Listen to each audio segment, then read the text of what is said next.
இன்றைய வீடியோவில் நமது சகோதர மாநிலமான கேரளாவில் தொடர்ச்சியான மழையினால் நிலச்சரிவு ஏற்பட்டு கிட்டத்தட்ட 350க்கும் மேற்பட்ட மக்கள் மரணமடைந்துள்ளனர். இன்னும் 250க்கும் மேற்பட்ட மக்கள் அங்கே காணவில்லை.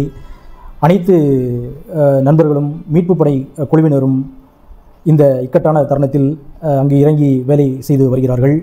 இந்த நிலச்சரிவு எதனால் ஏற்பட்டது, இதற்கான காரணம் என்ன என்பதை பற்றி நாம் இந்த வீடியோவில் பார்க்கலாம். ஜூலை 30 அதிகாலை 1 மணியிலிருந்து அதிகப்படியான கனமழை பெய்துள்ளது. வயநாடு ஏற்கனவே மலைப்பாங்கான பகுதி. எதிர்பார்த்ததை விட அதிகமான பெய்த கனமழையால் அங்கு குப்பைகள், மரங்களின் வேர்கள், பாறைகள் இவெல்லாம் முற்றிலுமாக அடிக்கப்பட்டு இருவாஞ்சிப்புழா நதியில் விழுந்து இந்த நதிக்கரையில் அமைந்துள்ள கிராமங்கள் முற்றிலுமாக பாதிக்கப்பட்டுள்ளன. அது என்னென்ன கிராமங்கள்னு பார்த்தீங்கன்னா, உங்களுக்கு முஞ்சிரி மட்டம், முண்டக்கை, சூரல்மலை, அட்டமாலா, மேப்பாடி இந்த கிராமங்கள் பாதிக்கப்பட்டுள்ளன. அதிலும் முண்டக்கை, சூரல்மாலா ரொம்பவே பாதிக்கப்பட்டுள்ளது, முற்றிலுமாக துண்டிக்கப்பட்டுள்ளது. இந்த ஏரியாக்களில் அதிகப்படியான சாகுபடி டீ, காஃபி இந்த மாதிரி தோட்டப்பயிர்கள் தான் பயிர்றாங்க. அதிகமான எஸ்டேட் அங்கே இருக்குது.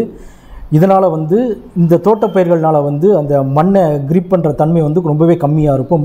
இது மரங்களாக இருந்தால் உங்களுக்கு அந்த கிரிப்னஸ் ரொம்பவே அதிகமாக இருக்கும். ஆனால் அங்கே நம்ம தோட்டப்பயிர்கள் பயிரிடுறதுனால அதோட கிரிப்னஸ் ரொம்பவே கம்மியாக இருக்குது. அந்த முண்டக்கை, சூரல்மாலா இதை இணைக்கக்கூடிய ஒரு பாலம் முற்றாக அழிக்கப்பட்டுள்ளது. கிட்டத்தட்ட இப்போதைய நிலவரப்படி கிட்டத்தட்ட 350க்கும் மேற்பட்ட மக்கள் மரணமடைந்துள்ளனர். ஏகப்பட்ட காலேஜஸ், ஸ்கூல்ஸ் இதெல்லாம் முற்றோடு அழிந்து விட்டது. இதில் அதிகப்படியான காற்றாற்று வெள்ளம் நிகழ்ந்துள்ளது. பல உடல்கள் கிட்டத்தட்ட பல கிலோமீட்டர் தாண்டி கண்டெடுத்திருக்கிறாங்க. இன்னும் பல உயிர்கள் மண்ணுக்கு கீழே அமைந்துள்ளது. இதே மாதிரி 2019ஆம் ஆண்டும் ஒரு நிலச்சரிவு ஏற்பட்டுள்ளது. அதில் கொஞ்சம் மக்கள் உயிரிழந்துள்ளனர். இந்த மாதிரி ஏரியாக்களில் வசிக்கும் மக்கள் ரொம்பவே முன்னெச்சரிக்கையாக இருப்பது நல்லது. இப்போ பார்த்தீங்கன்னா ஏகப்பட்ட ஸ்கூல்ஸ், காலேஜஸ், அப்புறம் கஷ்டப்பட்டு கட்டின வீடு எல்லாமே தரைமட்டமாகி போச்சு. ஏன்னா பல கோடி ரூபா சம்பாதிச்சு நம்ம வீடு கட்டியிருப்போம். ஒரே நாளில் ஒரு 3 மணி நேரத்தில் எல்லாமே வாஷ் அவுட் ஆயிடுச்சு. அதனால் இங்கே வசிக்கக்கூடிய மக்கள் ரொம்பவே கவனமாக இருக்க வேண்டும். இன்னும் ஏகப்பட்ட உயிர்களை கண்டுபிடிக்க முடியாமல் நிலச்சரிவினால் மண்ணுக்கு கீழே இருக்கக்கூடிய ஒரு அவல நிலை ஏற்பட்டுள்ளது. இது ரொம்பவே மனசுக்கு வருந்தத்தக்கக்கூடிய செய்தி. ஒரே ஃபேமிலியில் கிட்டத்தட்ட 10 பேர் 15 பேர் இறந்துருக்காங்க. இதெல்லாம் அவங்க கண்டிப்பாக எதிர்பார்த்துருக்க மாட்டாங்க. நம்ம யாருமே எதிர்பார்த்துருக்க மாட்டோம்.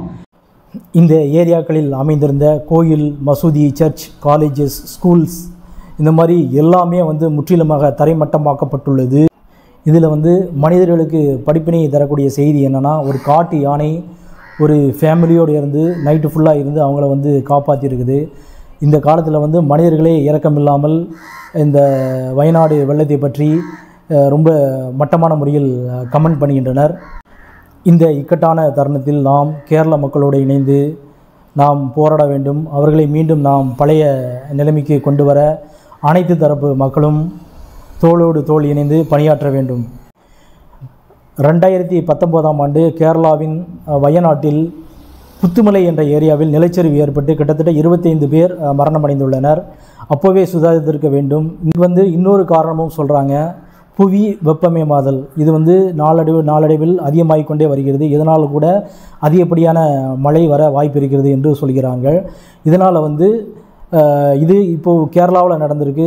இது தமிழ்நாட்டில் நடக்காதுன்னு நம்ம சொல்ல முடியாது. ஊட்டி, கொடைக்கானல், குன்னூர் இந்த மாதிரி ஏரியாவெல்லாம் ரொம்பவே மலைப்பாங்கான பகுதி. நம்ம இந்த மாதிரி மலைப்பாங்கான இடத்துல இயற்கை சமநிலையை நாம் பாதுகாக்க வேண்டும். நாம் இயற்கை சமநிலையை பாதுகாக்கவில்லை என்றால் கேரளாவில் வயநாட்டில் ஏற்பட்ட நிகழ்வு போன்று நாமளும் பாதிக்கப்பட வேண்டிய நிலைமை ஏற்படும். எனவே இயற்கை சமநிலை, புவி வெப்பமயமாதல் இதனை கருத்தில் கொண்டு நாம் நம்முடைய வாழ்க்கை முறையை மாற்றி அமைக்க வேண்டும்.